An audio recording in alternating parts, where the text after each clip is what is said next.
Nous allons étudier le Daf Tedvav dans Masechet Sota. Nous reprenons le dernier mot du Daf Yudalet Amud Bet, Uma'alehu. On reprend justement Maktiro, Bechli Sharet, que le Kohen, il prend justement le Korban Mincha. On avait dit que le Korban Mincha c'était de la farine mélangée avec de l'huile, que l'on mettait d'abord dans un Keli, après qu'on mettait dans un autre Keli Sharet, et après on mettait dessus l'encens, et tout cela on l'apporte au misbéach, donc on m'a allé au maktiro bekli sharet, et on est maktir, donc on le fait brûler bekli sharet dans le keli. La Gemara dit bekli sharet, maktir, les quoi? On fait rentrer le feu directement dans le keli sharet pour brûler à l'intérieur toute la farine et l'huile et l'encens. Et là, il m'a allé au bekli sharet les aktiro. C'est pas qu'on le brûle dans le kli sharet, c'est qu'on l'amène dans le kli sharet, dans l'ustensile pour le brûler sur le misbéach. On avait dit au molho. Mais notre nom al-gabe ishim, après on met du sel et on le met sur le feu, dire-t-il que c'est marqué au sujet de tous les sacrifices, et donc en partie ceux-là qui sont faits avec de la farine, vechol korban minchatecha, tout korban que tu donnes à Hachem, melar timnar doit être salé avec du sel. Car avakomet shariane chalim, une fois que l'on a apporté justement la poignée de farine mélangée à l'huile et à l'encens, qu'elle a été apportée sur le misbéach, qu'elle était là-bas brûlée, chez Ariane chalim, le reste de la farine, le reste de ce qu'on a apporté, qui est dans le premier ustensile, les chalim sont consommés. Menalan, d'où c'est on, dire-t-il, c'est marqué, Vektir à Kohen et Azkarata, que le Kohen, il va être maktir, donc il apporte, il brûle au misbéach, et Azkarata, la Azkara, ici la Azkara, c'est justement cette poignée-là de farine qui a été mélangée avec l'huile, avec l'encens. Ortiv, c'est marqué après, Vehan noteret mina mincha, et ce qui reste du korban mincha, les Aharon ulbanav sera pour Aaron et ses fils. Et donc pour les autres générations, ce sera pour les Kohanim. Après, on verra ici qu'il y a une marloquette. À partir de quand on considère que le korban mincha, donc la poignée de farine avec l'huile et l'encens, à partir de quand on estime qu'ils ont été apportés sur le misbéach pour qu'on puisse manger, pour que le Kohanim puisse manger le reste. Karavakometz, les marques d'Eitlé ou le marque d'Eitlé, chacun en fonction de son avis. Qu'on ne retrouve pas. Il y a des marques, c'est une marque loquette. À Kometz, mais matin, il m'attire Shiraim Bachila. À partir de quand la poignée de farine mélangée à l'huile et à l'encens, eh bien, autorise, une fois qu'elle a apporté son misbéach, à partir de quand cela autorise de manger le reste.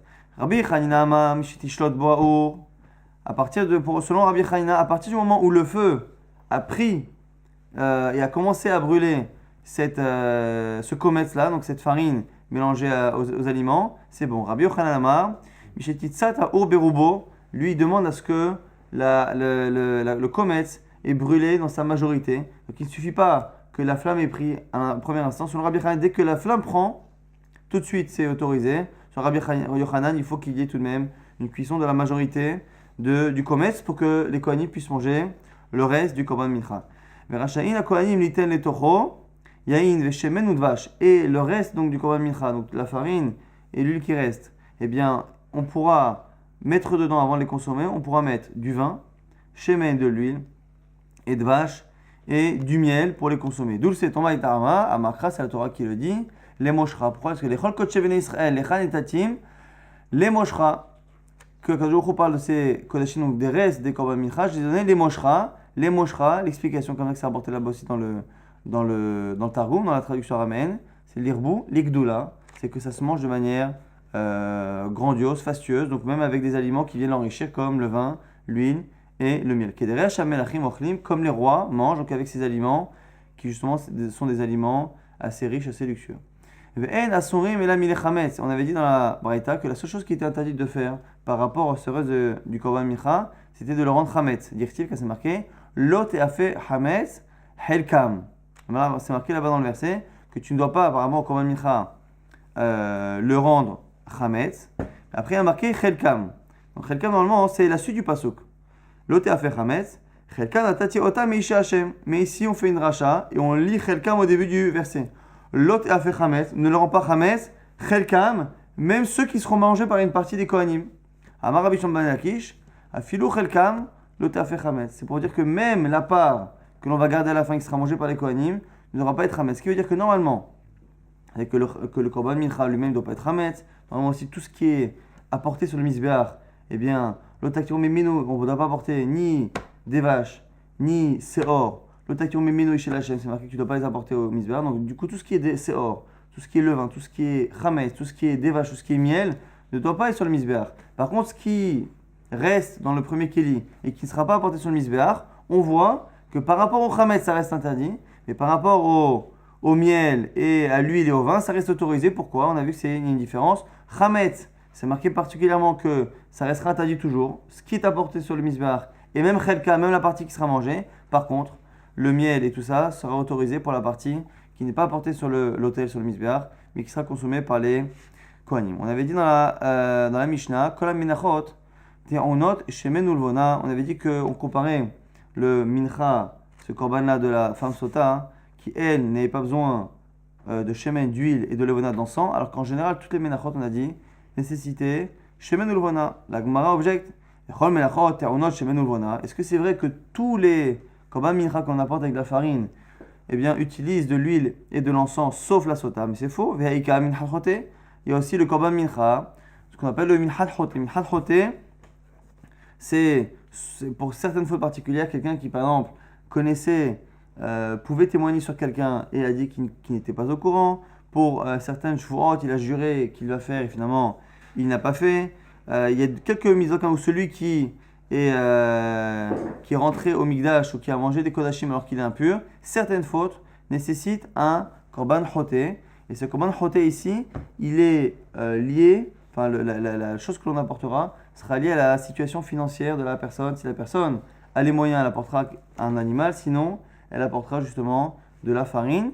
De la hamana ama là-bas c'est marqué, le yasim alea shemen ve lo yiten alea levona. Et c'est marqué au sujet de ce korban mincha, c'est marqué dans la Torah clairement, qu'il ne faudra pas mettre dessus d'huile, ni de levona, ni d'encens. Donc du coup on a ici un contre-exemple.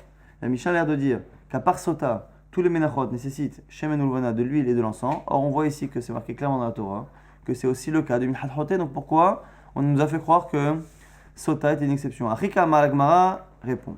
C'est comme ça qu'il faut expliquer la Mishnah. Tous les menachot en général nécessitent de l'huile et de l'encens. Ou baot minahitin, ou baot solet. Et qu'en général, viennent à partir de farine de blé et une farine justement qui est de bonne qualité. Une fleur de farine. Exactement. Une halchote, afalpi sheina ta'una shemen ulvona, ba minachitin ou ba solet.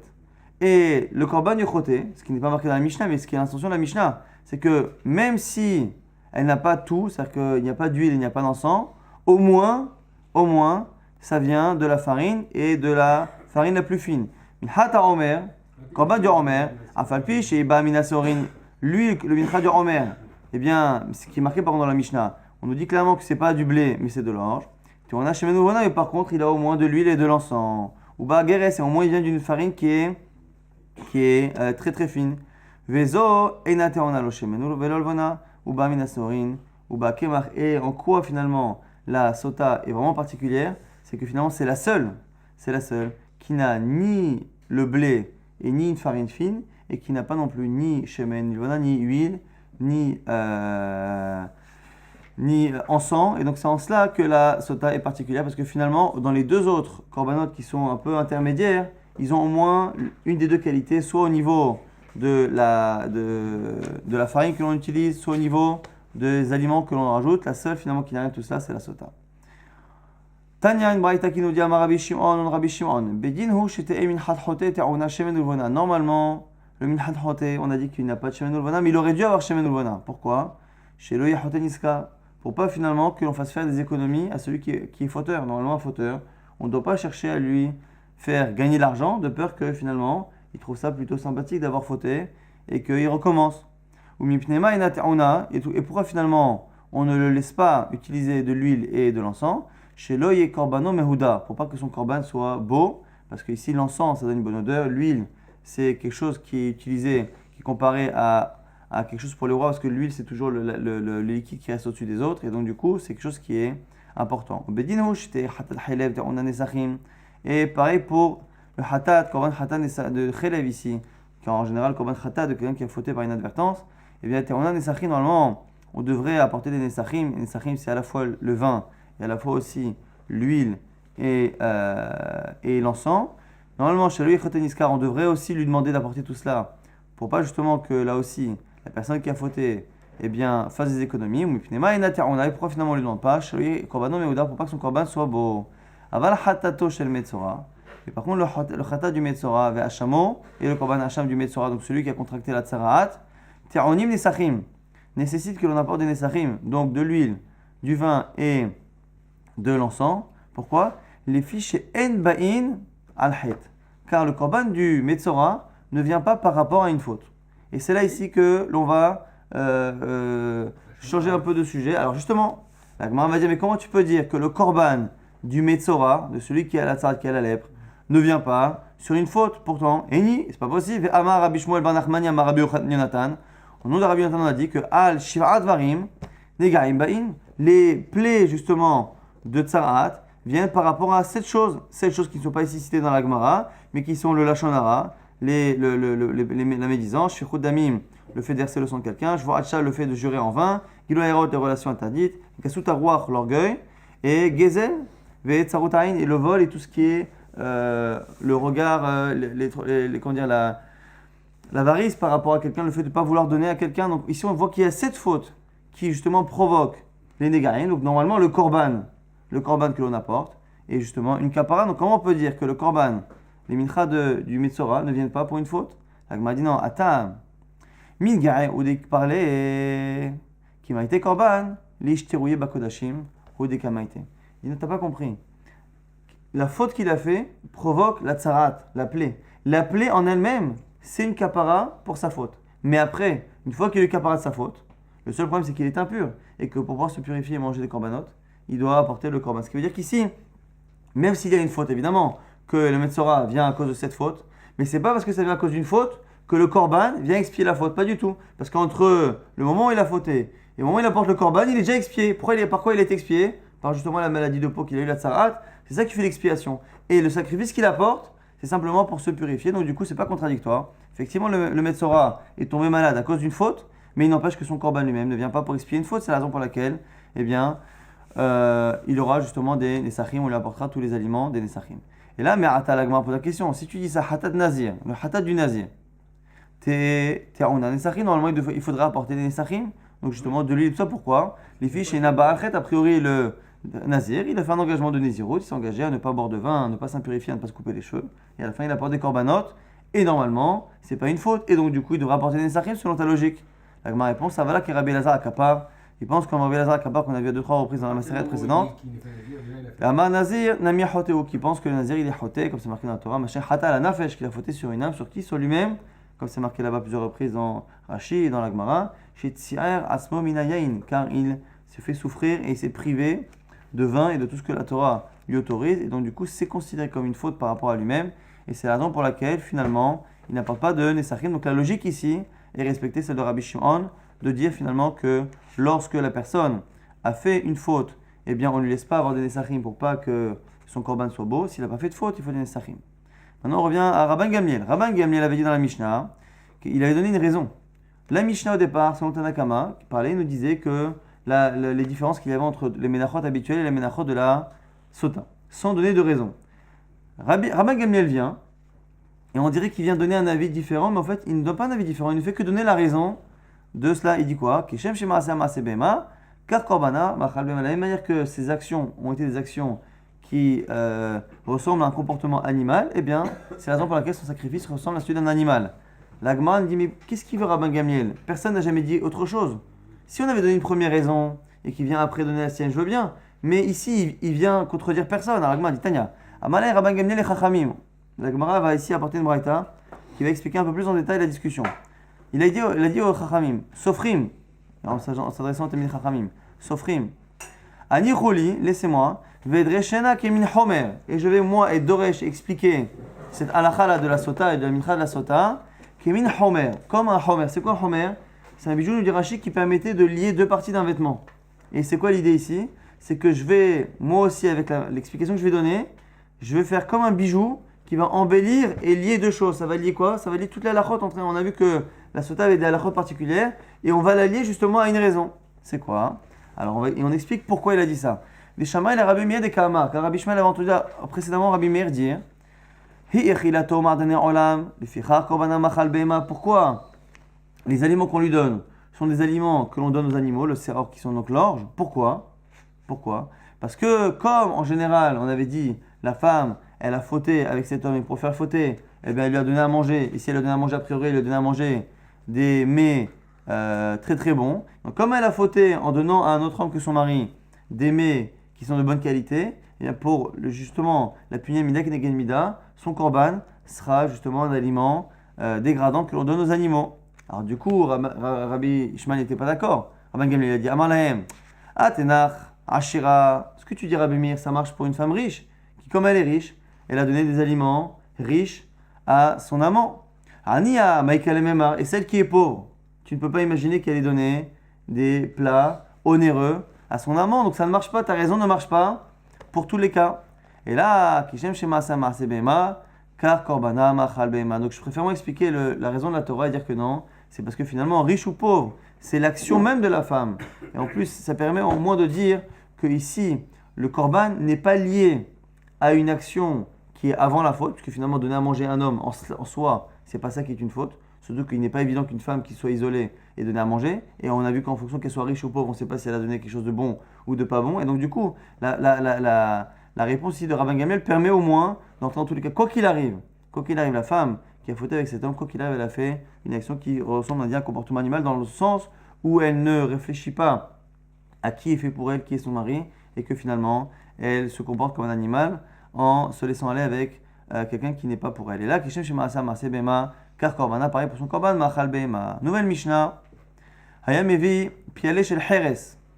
On a porté un verre en Heres, en argile, Venoten Letocha Hatzilog, Ma'im Minakior. Et on mettait un demi-log, donc c'est une quantité, d'eau que l'on a apporté du kior, donc du robinet qu'il y avait au Bet Hamikdash. Rabbi Yehuda, c'est compliqué, on préfère rester en log parce que tout le monde n'est pas d'accord sur l'équivalent aujourd'hui en grammes ou en litres. Rabbi Yehuda Omer, Reveait, selon Rabbi Yehuda, c'est un quart. Donc marloquet ici entre Tanakama et Rabbi Yehuda, est-ce que c'est la moitié d'un log ou est-ce que c'est le quart? Et ici on nous dit Keshem Shememaet Baketar, Kach Memaet Bamaim.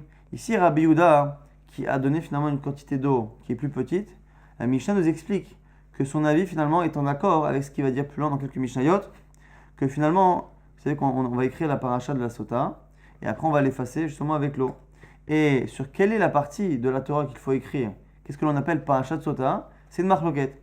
Et là-bas, Rabbi Yehuda est celui qui pense que on doit écrire la partie la plus petite de la paracha de la Sota qui est marquée dans la Torah. Et donc ici nous dit la Mishnah, finalement l'avis de Rabbi Yehuda, c'est un avis qui est ici dans cette halakha, un avis qui est minimaliste. De la même manière que lui cherche à minimiser le nombre de lettres de Torah que l'on va effacer, eh bien il cherche aussi à utiliser le moins d'eau. De la même manière qu'il a cherché à minimiser le nombre de lettres que l'on écrit et que l'on va effacer, car pareil pour l'eau. Après on nous explique la suite. Nichnas l'echal, il rentre dans le echal, donc c'est le Kohen ici, qui rentre dans le echal. Ufana lemino, il se tourne vers sa droite. Comme Ayasham, Amma alama, et il y avait un endroit, il y avait une dalle de carrelage qui faisait Amma sur Amma, une coudée sur une coudée. Tout le sol du Beth Amikdash était comme ça fait en carrelage.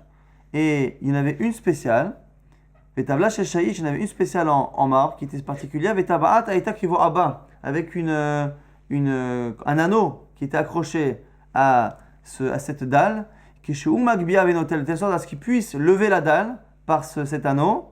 Et il prenait il prenait la poussière qu'il y avait en dessous de cette dalle, Venoten, et il met dans le verre dans lequel il y avait les eaux, pour que l'on voit, il fallait en mettre en certaine quantité pour que l'eau n'absorbe pas complètement cette poussière, il fallait qu'on la voit, chez Neymar c'est marqué, ou mine afar, c'est marqué dans la Torah, ou mine afar, et de la poussière, qui sera dans le sol du Mishkan, le Kohen il prendra, il mettra dans l'eau. Venatan mashma que l'on doit le voir, donc il mettra en quantité suffisante pour que l'on voit cette poussière. Tana, ici on nous dit que Pialé shel Heres Hadasha dirait Rabbi Ishmael. Rabbi Ishmael a une shita particulière qui n'a pas l'air d'être celle de la Mishnah.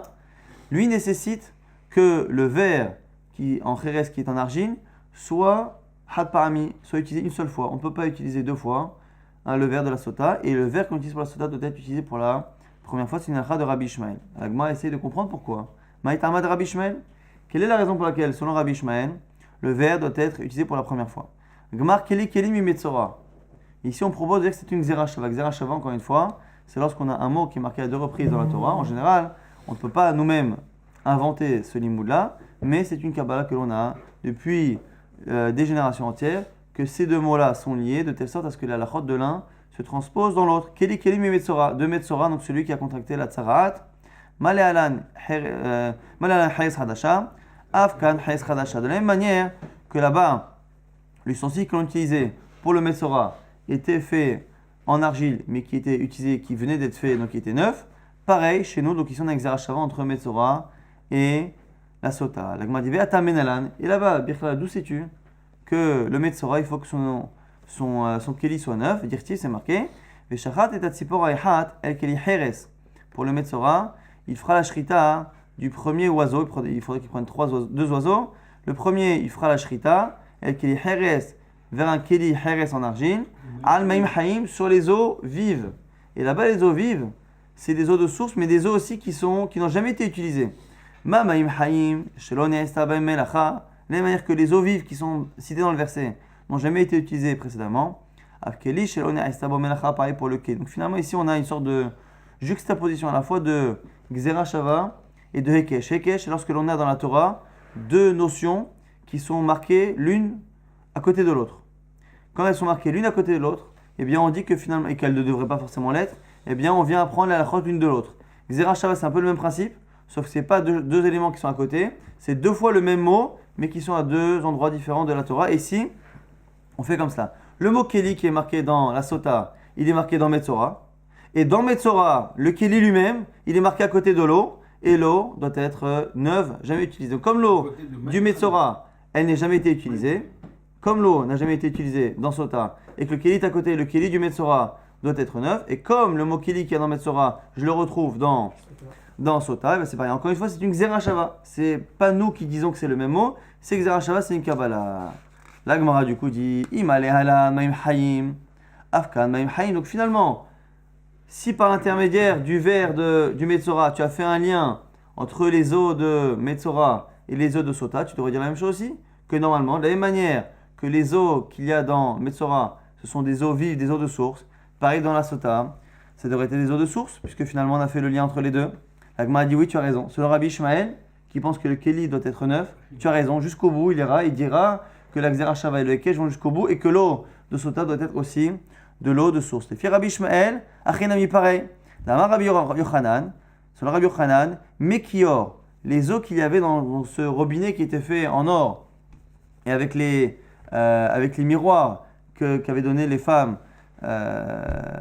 quand elles les utilisaient en Misraïm, Rabbi Ishmael Omer, mais Marianhem. Selon Rabbi Ishmael, l'eau qui sort du Kior, c'est de l'eau de source. Chachamim Omrim, Mish'ar Memotem. Selon Chachamim, eh bien, c'est de l'eau stam. Et donc, du coup, Rabbi Ishmael, il continue d'aller dans sa chita, que lui, il pense qu'on est obligé d'utiliser les eaux du Kior, parce que finalement, c'est de l'eau de Marianne. Donc, finalement, on répète encore une fois, la source, c'est dans Metzora. Dans Metzora, l'eau doit être justement de l'eau de source, mauvais jeu de mots. C'est de l'eau de source qui n'a jamais été utilisée. Comme c'est marqué à côté que l'on prend un Keli pour le Metzora, eh bien le Keli du Metzora doit être neuf aussi. Et comme ce mot Keli, on le retrouve aussi dans Sota, eh bien aussi dans Sota, il doit y avoir ça. L'Agma objecte. Il dit Kali mifrach. On peut objecter. Mal et Metzora, sheken taoun eitz erez, ve'ezo ou shnitolat. Comment peux-tu comparer, même par Xera Shava, le Metzora, celui donc qui a contracté la tsarat, et la Sota, alors que Metzora, sa purification passe par des éléments et un processus qui n'existe pas du tout dans Sota. C'est quoi? C'est Erez, c'est le bois de Erez, de cèdre. Ezop, c'est le bouquet d'Isop. Ou Shnitolat est le fil qui permet d'attacher ce bouquet. Donc ici, comment on peut comparer les deux? Alors ici, il faut s'arrêter parce que normalement, on a un principe. C'est qu'on a dit que comme Xera Shava, c'est quelque chose que l'on apprend à la Chalem Moshe Misinaï, normalement, on ne discute pas sur Xera Shava. D'ailleurs, dans la Gemara, on dit, lui, il pensait que Xera Shava, parce que son Rav lui avait enseigné au nom de son Rav, au nom de son Rav, au nom de son Rav, et l'autre Tana ou l'autre Amora, il ne tient pas. Pourquoi? Parce que le Gamar, il n'avait jamais appris, il n'a jamais entendu cette Xera Shava. Mais en général, on ne vient pas dire, oui, mais ça c'est différent, parce que finalement, dans une Xera Shava, c'est quasiment toujours différent. Ça, l'idée de la Xera Shava, c'est de prendre deux mots qui sont séparés de la Torah, et si ce n'était cet enseignement qu'on a toujours reçu, eh bien, on ne pourrait jamais les comparer. Donc, le fait de dire qu'il y a des différences, ça paraît étonnant. Ici, nous dit Tosfot, c'est particulier, parce qu'on avait déjà étudié dans Masechet Yevamot qu'au sujet de Gzera Shava, la Gzera Shava, c'est deux mots qui sont à deux endroits de la Torah et qu'on a toujours appris qu'il y avait un lien entre les deux. Est-ce qu'on a besoin que les mots qui soient les mêmes soient entre eux dans la Torah, ou le simple fait qu'on ait les mêmes mots, ça suffit? Et du coup, il y en a qui pensent que lorsque les mots qui sont similaires à deux endroits de la Torah, eh bien, ne sont pas en trop, c'est une Gzera Shava qui est plus faible. Lorsque le mot est en trop ici, le mot est en trop là, c'est une Gzera Shava qui est intouchable. Et En Meshivin, Amrim, que En Meshivin, Gzera Shava, on ne répond pas, on n'objecte pas sur la Gzera Shava. Mais il y en a qui pensent que selon Rabbi Ishmael, qui est en plus encore une fois le Tana dont on parle ici, il y en a qui pensent que selon Rabbi Ishmael, lorsque les deux mots de la Gzera Shava ne sont pas en trop, on fait une Gzera Shava, mais on peut discuter, on peut recevoir des questions. C'est ce que la Gemara a l'air ici à l'air de faire. On pense ici que comme ces mots ne sont pas en trop, Keli, sont nécessaires dans chacune des parachiotes, eh bien la Gzera Shava est discutable. Et du coup, la Gemara dit, mais c'est du coup comment tu peux comparer, puisque finalement, le processus du Metzora à celui de la Sota ne se ressemble pas du tout. Donc la Gemara finalement repousse cette Gzera Shava, qui a l'air donc finalement d'être pas quelque chose de certain, qui a l'air d'être plutôt lié à un raisonnement qui finalement est objecté. Et on dit non, finalement c'est autre chose. Amar Rabba, Amar Kra, d'où finalement, on revient à la question d'origine. Pourquoi selon Rabbi Ishmael, le Keli, Cheres de la Sota doit être nouveau? On a tenté le coup de la Gzera Shava, qui finalement n'a pas réussi. Amar Rabba, Rabba nous dit, Amar Kra, c'est marqué Bichli Hares. C'est marqué là-bas dans la Torah, Velaka HaKohen, le Kohen prendra, Ma'im Kedoshim, des eaux sanctifiées, Bichli Hares. Et l'expression Bichli Hares donne l'impression que c'est quelque chose que l'on connaît déjà. Comme si on avait dit dans le Keli en argile. Mais on n'a pas encore parlé de Keli en argile. Et donc du coup, ça donne l'impression, comme c'est marqué à chaque fois qu'on dit Hammakom, ou à chaque fois que l'on parle, enfin démonstratif dans l'endroit, dans le Keli, ça donne l'impression que c'est quelque chose que l'on connaît déjà. Et donc que l'on a cité précédemment. Donc du coup, nous dit ici Rabbah, puisque c'est marqué au sujet de la Sota, que l'on mettra dans l'ustensile en argile, comme si on l'avait déjà cité précédemment, et bien c'est ce qui nous permet de revenir à Metzora et de dire que c'est le même ustensile que dans Metzora. Donc finalement, ça ressemble beaucoup à ce qu'on vient de dire. Simplement, jusqu'à présent, c'était une Gzera Shava, donc ça devait respecter certaines règles. Ici, c'est plus Gzera Shava, c'est le fait que non, c'est que la mashmaout, le sens de la Torah, donne l'impression que c'est un Keli que l'on a utilisé. Donc c'est plus dans le sens des mots, plutôt que dans le fait de dire que finalement, on a toujours reçu depuis Moshe Rabbeinu que ces deux mots-là étaient liés sans aucune autre logique. Amar Rava, petite précision de Rava par rapport à notre Tana. On a vu que dans la Mishnah, on ne parlait pas d'un Keli qui était nouveau. C'est Rabbi Shimon dans la Braïta qui avait rapporté cela. Nous, on avait juste dit qu'il fallait un Keli en argile. Mais, nous dit tout de même Rava, attention, même celui qui pense dans notre Mishnah que le Keli ne doit pas être nouveau, il faut tout de même quelque chose. L'oshanu, et là, chez l'onit akemu panav, à condition que la couleur de l'argile n'ait pas changé à cause de l'utilisation que l'on en a fait sur le misbeach, sur le feu. Avanit akemu panav, psoulin, mais si par contre le Keli, à force d'être utilisé, a changé de couleur, ça ne marche pas. Pourquoi? Ma'ita ama, dumia demaim, parce qu'il faut tout de même que ça ressemble à l'eau.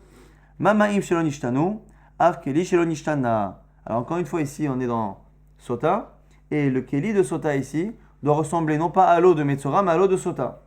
Donc ici, on a première lecture qui était Rabbi Shmuel. Rabbi Shmuel, il pense que l'eau qui est dans Sota doit être une eau de source, exactement comme dans Metzora. Le Keli, il doit être Chadash, nouveau, comme dans Metzora. Maintenant, nous, on est dans l'autre avis, Tanakama de la Mishnah, qui pense finalement que le Keli peut ne pas être neuf, que les eaux n'ont pas besoin d'être des eaux de source, mais tout de même, il y a une limite, c'est quoi? S'il ne faut pas que l'eau elle ait changé de couleur. Si l'eau, à force d'être utilisée, a changé de couleur, ça ne fonctionne pas. Et du coup, l'ustensile lui-même, si pareil, à force d'être utilisé, il a changé d'apparence, eh bien, ça n'est pas bon. Donc ici, on n'est plus dans un problème de quelque chose de nouveau. Il ne faut pas que, par contre, l'apparence de l'eau, l'apparence du Keli ait changé.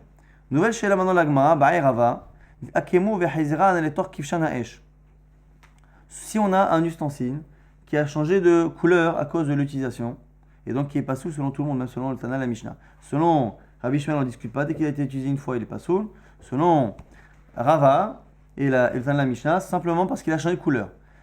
Si on le remet maintenant au feu, et que finalement l'argile recuit une nouvelle fois, et qu'il reprend une apparence neuve, est-ce que ça marche ou pas? Benit la beno, il reprend une couleur, sa couleur, il reblanchit, prend sa couleur d'origine.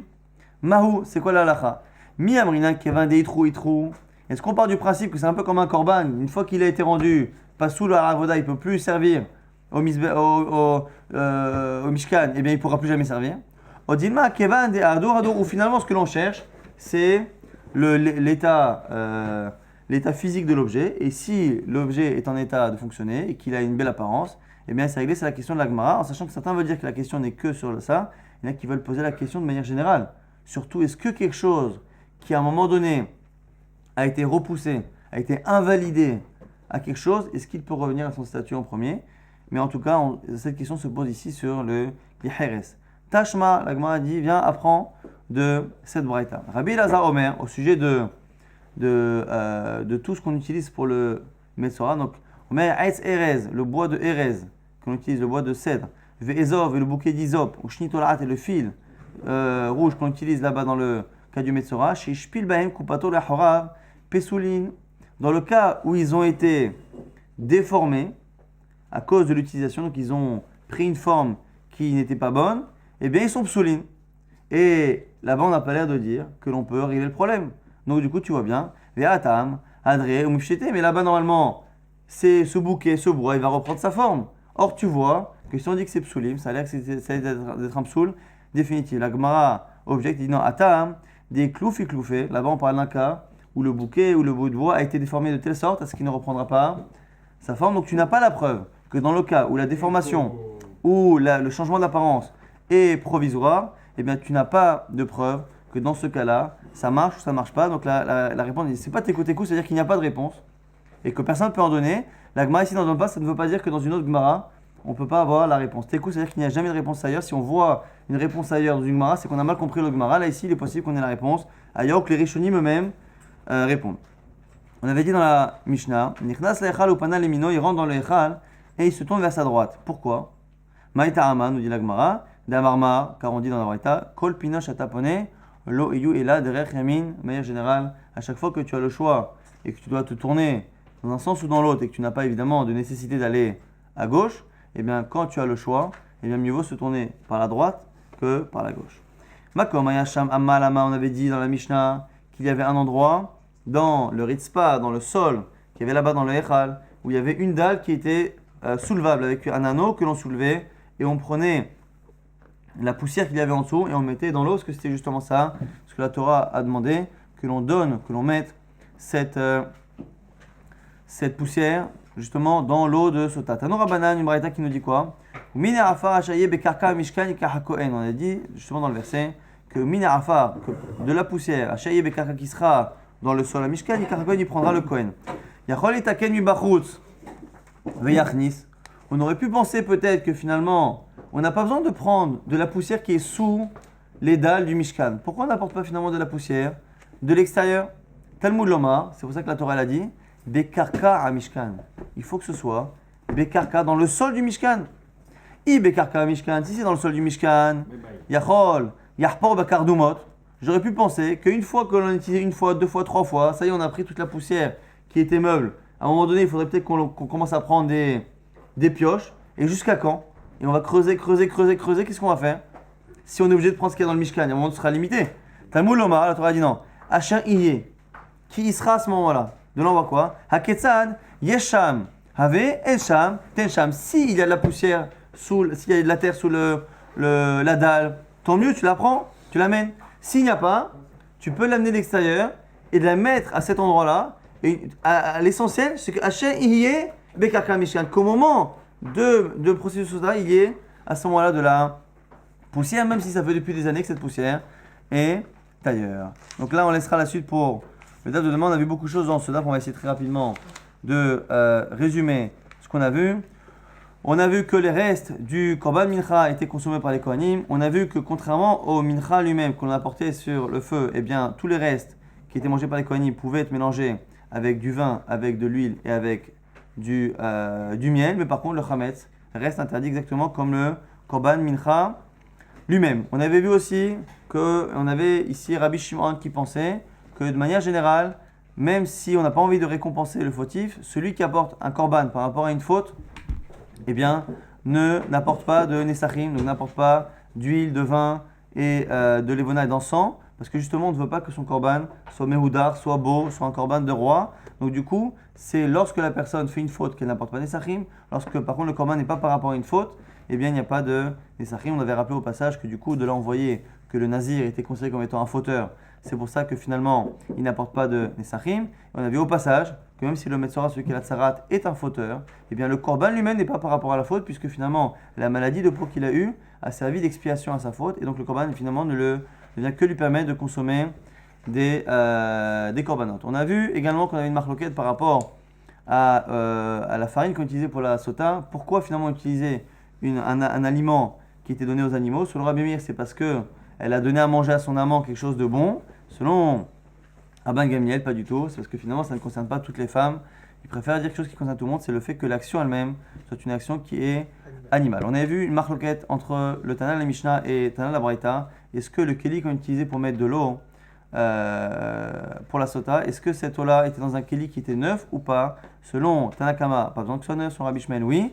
Et selon Rabbi Shmuel qui dit que le keli doit être neuf, comme on apprend tout cela du Metzora, et bien du coup on apprend au passage aussi que l'eau de la sota doit être aussi de l'eau de source. Et en fait, s'il y a une marloquette, puisqu'on prend l'eau du Kior, l'eau là-bas qui est du robinet qu'il y avait dans le Mishkan, et bien c'est une marloquette. Est-ce que l'eau du Kior était d'une eau de source ou pas? On retrouve ça, la Rabbi Shmuel pensera à chaque fois que l'eau sera de l'eau de source et que le Keli sera nouveau. Tanakama pense que le Keli ne doit pas être nouveau, mais à condition tout de même que le Keli n'ait pas changé d'apparence à cause de son utilisation. Si par contre il a changé d'apparence à cause de son utilisation, il y a une marloquette, est-ce que l'on peut, lui redonnant son apparence première, le revalider à nouveau pour la avoda ou pas? C'est une question qui est citée dans la Gemara, qui n'est pas répondue. On nous rappelle que le Kohen se tournait vers la droite, comme souvent dans le Mishkan, dans le Beth Amikdash.